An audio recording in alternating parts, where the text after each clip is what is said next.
Salut tout le monde et bienvenue dans cette nouvelle vidéo. Nous sommes ici dans notre ferme DG Agro et nous sommes précisément sur notre site de construction d'un nouveau bâtiment pour l'intensification de notre production en œufs de table. Bon, aujourd'hui, nous allons profiter de notre chantier pour partager avec vous l'expérience sur la construction du bâtiment. Parce qu'aujourd'hui, en agriculture en particulier, lorsqu'on parle de l'élevage, il y a une barrière qui empêche beaucoup d'entrer dans ce secteur d'activité qui est le bâtiment, le coût du bâtiment. Donc, avec notre expérience en construction, nous avons fait plusieurs types de bâtiments. Nous avons utilisé différents types de matériel pour construire. Et par la suite, nous sommes arrivés à une conclusion et nous avons trouvé les moyens de construire un bâtiment à moindre coût, dépendant de votre localisation. Parce que nous avons trouvé qu'il y a des matériaux que vous pouvez utiliser pour substituer les matériaux conventionnels comme le ciment, le sable ou les parpaings pour couler les poteaux et les fers à béton pour avoir un bâtiment à moindre coût. Cela vous permettra donc de vous lancer facilement dans le secteur et faire votre élevage aisément. Donc, pour une précision, en élevage, le matériel utilisé pour construire le bâtiment importe peu sur le résultat qu'on doit obtenir. Donc, le plus important, par exemple, parce que nous allons nous focaliser sur l'élevage des poules pondeuses, puisque c'est ce que nous pratiquons plus dans notre ferme DG Agro. Donc, c'est notre élevage phare, l'élevage des poules pondeuses. Donc, ce qui est plus important dans l'élevage, c'est la localisation de votre site, la position du bâtiment sur le site. Donc, il y a un sens du bâtiment qui est le sens dominant du vent pour la ventilation et pour prévenir des maladies ou le vent qui doit faire circuler des maladies respiratoires par exemple. Donc, c'est l'un des facteurs déterminants sur le succès de votre élevage. Donc, c'est le sens du bâtiment, pas le matériel qu'on utilise. Et les dimensions aussi, parce qu'il y a une largeur limite sur le bâtiment. La longueur importe peu et son sens. Et c'est un technicien qui peut vous aider à faire cela. Donc, lorsque vous avez votre site pour vous lancer en élevage de poules pondeuses, la première des choses à faire, c'est de faire appel à un technicien qu'il arrive sur votre site et regarde le sens où vous allez mettre le bâtiment. Et maintenant, en ce qui concerne le matériel ou la construction du bâtiment, il y a beaucoup à faire pour réduire le coût du bâtiment. Nous sommes ici, notre ferme, c'est dans la région de l'ouest du Cameroun et nous sommes précisément dans le département de Bamboutos.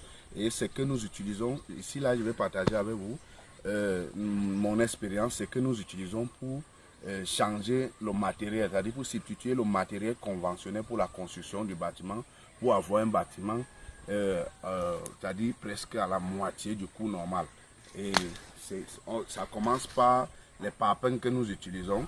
Et ce bâtiment que nous sommes en train de construire, nous utilisons les briques de terre, qui est 3 fois moins cher que le parpaing qu'on utilise pour construire le bâtiment. Donc comme vous pouvez voir sur l'élévation qu'on fait ici, 3 rangées, parce qu'après ça nous allons mettre le grillage. Moi ici là j'ai utilisé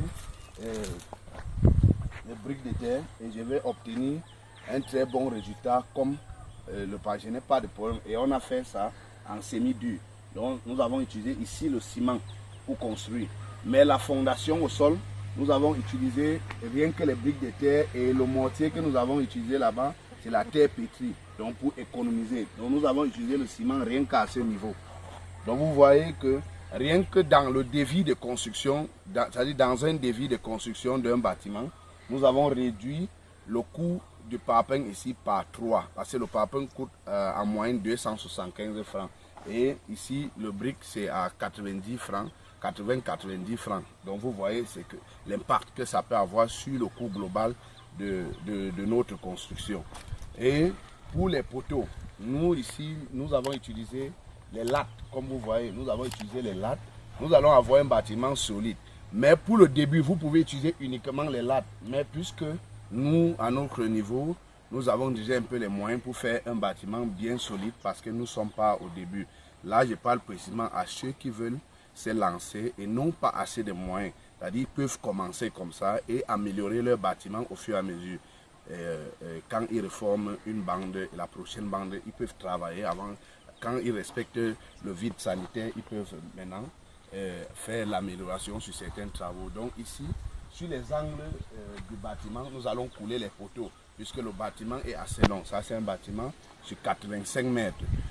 Donc, pour tenir le bâtiment, principalement, nous avons utilisé les lattes parce que nous avons ici les lattes à moindre coût. Donc ici, nous utilisons les lattes pour la construction. Il y a aussi le tôlage.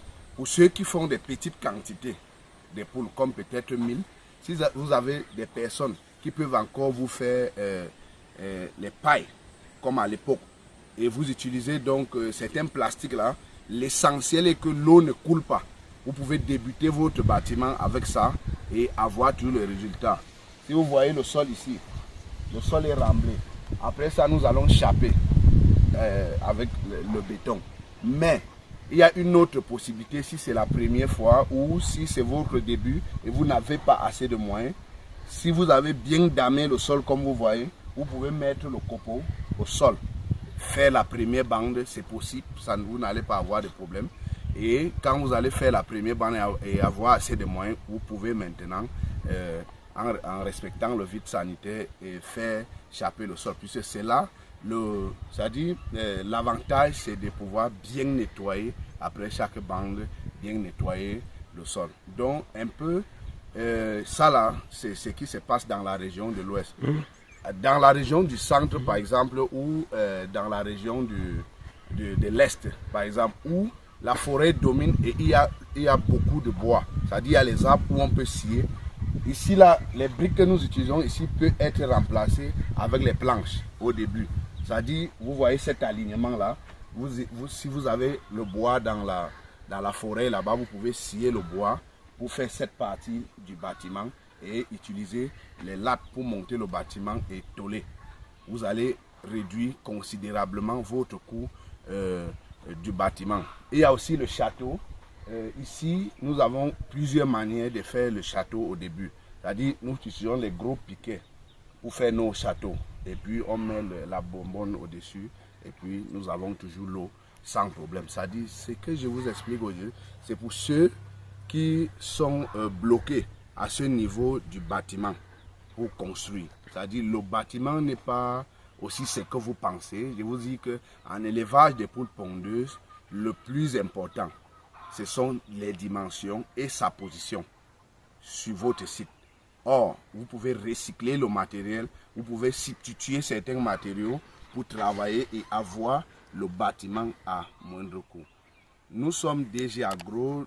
Sur notre chaîne YouTube, nous parlons d'élevage et l'agribusiness. Nous parlons aussi du business dans sa globalité parce que c'est ce que nous pratiquons. Nous sommes des hommes du terrain. Si vous êtes intéressé, vous vous abonnez à notre chaîne YouTube DG Business Promotion et vous cliquez sur la cloche de notification pour être notifié sur nos prochaines vidéos.